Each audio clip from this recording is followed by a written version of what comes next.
Drika Chagaz, artiste spécialisée dans l'art du graphisme, est de retour au département. Au moment de sa première visite, la jeune artiste a laissé plusieurs traces de son passage en Guyane. L'une de ses œuvres recouvre l'un des murs de la cantine du lycée Melchior Égaré. La peinture a été réalisée avec l'aide des lycéens de l'établissement. Déjà, c'est important d'avoir des relations entre les pays voisins, non seulement du plateau des Guyanes, mais de l'Amazonie.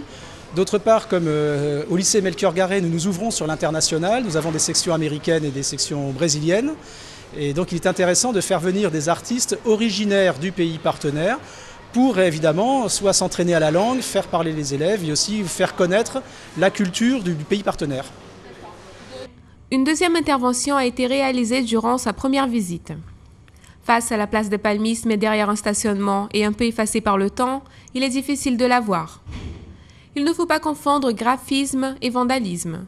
Cette forme d'art demande une réelle démarche artistique, une réflexion approfondie sur le quoi et non sur le comment, et surtout sur le message qui sera transmis. Le graphisme utilise la ville comme espace d'expression.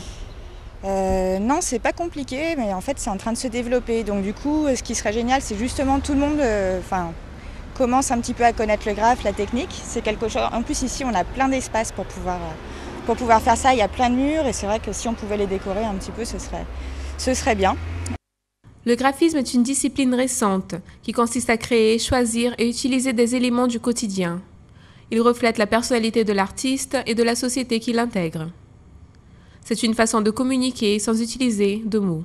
Ce qui est touchant, c'est que la première œuvre qu'elle a faite, c'est une œuvre acrylique sur toile pour représenter une femme à peine voilée, dont on distinguait mal le visage et qui s'est dévoilée au fur et à mesure de son séjour de résidence en Guyane pour donner naissance à cette fresque que vous voyez derrière moi et qui est en fait un petit peu la conclusion de sa résidence de création ici, où elle s'est donnée de plus en plus profondément à la création ici.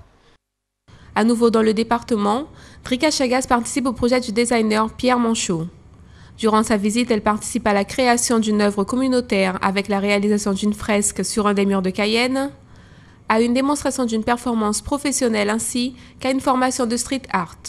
Son séjour au département touchera à sa fin le 10 juin.